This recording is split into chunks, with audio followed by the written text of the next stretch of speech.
Friends, good morning. मैं आज आपको बताने वाला हूँ इलेक्ट्रॉल बॉन्ड्स क्या है, कैसे यूज करते हैं और क्या इश्यूज हो रहा है इसमें।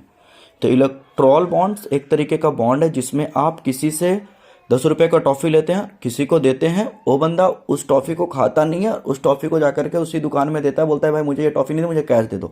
बट आपने तो 10 रुपये को उसे टॉफ़ी दिया, बट उसने 10 रुपये का टॉफ़ी के बदले 10 रुपये का कैश ले लिया। तो इलेक्ट्रॉल बॉन्ड कुछ इसी तरह का चीज़ है जो 1 मार्च 2018 को लागू किया गया था। फाइनेंस बिल 2017 में इम्प्लीमेंट किया गया था अरुण जेटली जी के द्वारा।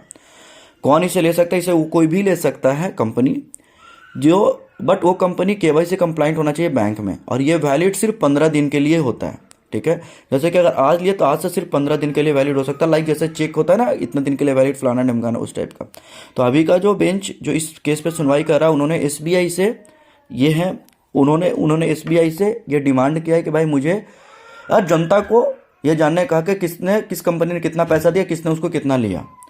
तो पहले इलेक्ट्रॉल बॉन्ड 1000 के मल्टीपल्स में काम करता है। जैसे ये नहीं कर सकते हो कि 1000 2 रुपया ले सकते हो, आप ऐसा नहीं ले सकते हो। 1000, 10,000, 10 लाख, 1 लाख, 1 करोड़, 3 करोड़, 1000 करोड़, ऐसा कर सकते हो आप। ठीक है, अब इश्यूज क्या है? अब देखो, सबसे सिंपल इश्यूज है जो आपको समझना पड़ेगा।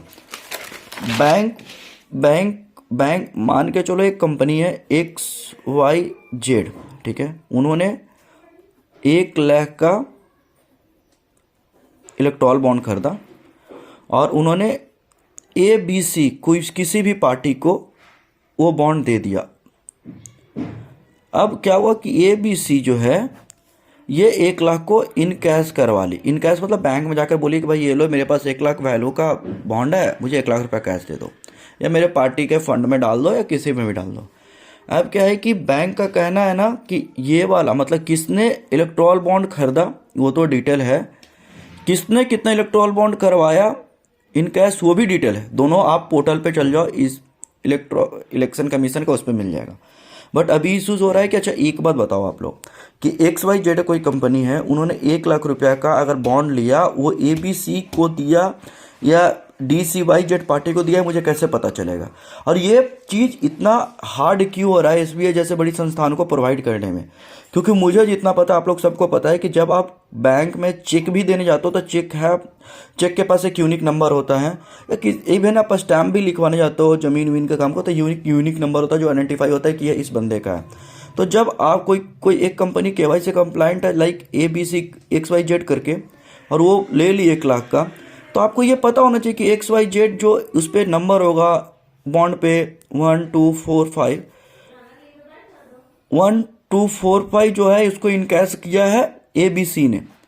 बट बैंक ने क्या किया कि दोनों को इंडिविजुअल डेटा दिया, मतलब XYZ मतलब किसने कितना कर वो डेटा दे दिया, किस पार्टी ने कितना इनकैश करवाया वो डेटा दे दिया। बट हमें ये नहीं समझ में आ रहा है कि इतना टफ क्यों हो रहा है कि कौन से कंपनी का किस पार्टी ने इनकैश करवाया, इनको मिल ही नहीं रहा है। जो कि हमें लगता है कि दोनों में जब एक बॉन्ड पेपर कहते हो, वो बॉन्ड पेपर रिप्रेजेंट करते हो एक यूनिक नंबर से, फॉर श्योर 100% में हो, तो वो यूनिक नंबर यही यूनिक नंबर में मैच करवा दो। 2 डिफरेंट टेबल है, ज्वाइन लगवा करके चीज़ें 2 मिनट की काम में हो जाएगी। एक डेटा निकल के आएगा कि भाई XYZ ने जो लिया था उसका इलेक्ट्रॉल बॉन्ड नंबर है 1 2 3 4 5, और एक पार्टी है जिसका इलेक्ट्रॉल नंबर जिस बॉन्ड से इनकैश करवाया था उसका भी 1 2 3 4 5 है। तो ये XYZ का पैसा गया ABC पार्टी को जिसने सेम इलेक्ट्रॉल बॉन्ड से पैसा इनकैश किया था। इतना ईजी है। तो फिर हमको नहीं समझ में आ रहा कि SBI को फिर इसमें दिक्कत क्या हो रहा है। और ये तो सिर्फ इसलिए किया जा रहा है ना कि मान के चलो कि अभी XYZ कंपनी है, उसको लेकर के नैरेटिव चलाया जाए कि भाई ये बंदा इस कंपनी को दी, इस कंपनी को दिया, इस कंपनी को। बट यहाँ पे गवर्नमेंट कोई भी हो और किसी ने पैसा दिया हो, बट जनता को ये जानने का कि किस कंपनी ने किसको कितना इनकैश करवाया, तो ये चीज पता होना चाहिए। सो आगे भी आप लोगों को बताते रहूंगा कि क्या है। किसी को डाउट हो तो पूछ सकता है कि इलेक्ट्रॉल बॉन्ड है क्या, कैसे काम करता है, क्या इशूज है। और सबसे बड़ी चीज, अभी इलेक्ट्रॉल बॉन्ड को अभी के लिए तो सुप्रीम कोर्ट का जो नया आदेश है उसमें स्थगित कर दिया गया। सुप्रीम कोर्ट ने ये किया है कि भाई SBI से 1 दिन के अंदर रिपोर्ट मांगा था कि मुझे 1 दिन के अंदर रिपोर्ट दो कोई है क्या।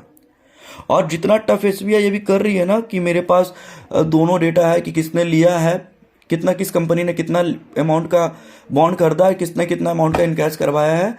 बट मुझे ये नहीं पता है कि जो XYZ ने लिया था वही पैसा ABC पार्टी ने उसको इनकैश करवाई, ये मैं नहीं बता सकता हूं। तो ये इतना टफ नहीं है।